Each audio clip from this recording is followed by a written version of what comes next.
انور صاحب، مریم نواز یہ کہتی ہیں کہ اگر پاکستان سے نواز شریف کی دی ہوئی ترقی نکال دیں تو کھنڈرات بچیں گے.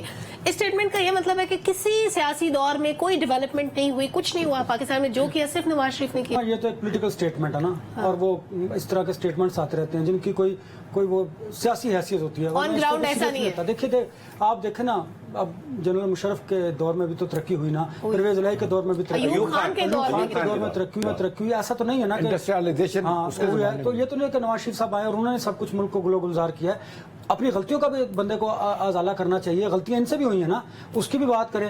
اب آپ دیکھیں نا، ملک میں آپ نے جب اقتدار میں آنا ہوتا ہے تو آپ اپنا شولڈر جو ہے وہ اس کے سامنے پیش کر دیتے ہیں، کندھا پرووائڈ کرتے ہیں. پھر جب آپ اپوزیشن میں آتے ہیں پھر آپ رونا روتے ہیں کہ مجھے حالات ایسے تھے، ان حالات کی وجہ سے، ان سرکمسٹانس کی وجہ سے مجھے اسٹیبلشمنٹ کی طرف جانا پڑا. اب اتنے کانفیڈنس کے ساتھ وہ کہہ رہے ہیں میری حکومت آئے گی اور میں پرائم منسٹر ہوں گا، تو کیا کوئی آسمانی صحیفہ اترا ان پر؟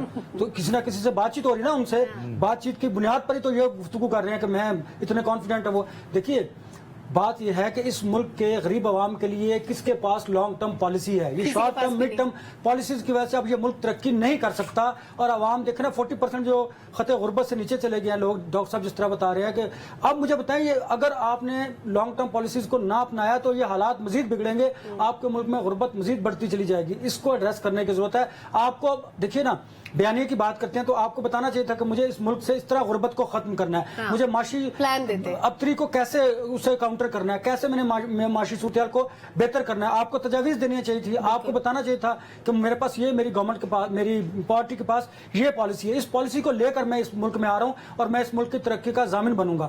جب آپ پولیٹیکل اسٹیٹمنٹ دیں گے اور آپ صرف اقتدار کے لیے سب کچھ کمپرومائز کر جائیں گے، اور یہ بات درست ہے شام صاحب علی کہ آپ کے لیے تو سامنے کچھ ہے ہی نہیں. دیکھیں نا، آپ کے وکٹ کی دوسری طرف تو بندہ ہی کوئی نہیں جو آپ کا مقابلہ کر سکے. حالات چلے بہت بہتر ہیں، آپ کے لیے بہتر ہوں گے، لیکن ان حالات کی بہتری کو آپ کو اب ملک کے لیے بہتر کرنے کی ضرورت ہے. اتنے آئیڈیل حالات مزید آپ کو نہیں مل سکتے. ٹھیک ہے، بالکل صحیح. انور رضا صاحب، الیکشن ہوں گے نہیں ہوں گے بحث چل رہی ہے. مولانا کہتے ہیں معیشت کو ٹھیک کریں. اگر معیشت کو ٹھیک نگران حکومت کر لے گی تو پھر منتخب حکومت نے آ کے کیا کرنا ہے؟ پھر تو معاملات چلتے رہیں گے. دیکھیں، مولانا فضل الرحمان صاحب کی جو گفتگو ہے اس میں کنٹرڈکشن ہے. وہ کہتے ہیں نگران حکومت میں نگران کوئی اور ہوتا ہے، پہلی بات. اور وہ کہتے ہیں کہ ان کے پاس وہ بھی اختیارات نہیں کہ جو معیشت کو بہتر کر سکے. اب مجھے بتائیے، خود وہ کہہ رہے ہیں کہ معاشی صورتحال کو پہلے بہتر کیا جائے. ایکچولی بات کیا ہے؟ بات یہ ہے کہ مولانا فضل الرحمان صاحب کی تیاری نہیں ہے.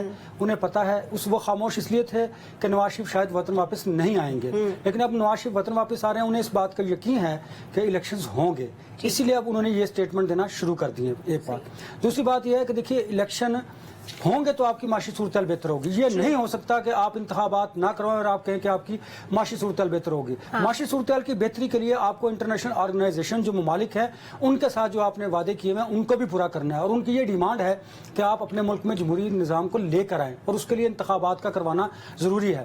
دوسری بات، نواز شریف صاحب کی جو آپ نے کہی تھی کہ وہ واپس آ رہے ہیں، ان کی واپسی الیکشن سے بالکل مشروط ہے. اور آپ نے دیکھا کہ انہوں نے کس طرح بیک آؤٹ کیا اپنے اس بیانیے سے بھی کہ وہ شاید انتقام لینا چاہتے ہیں.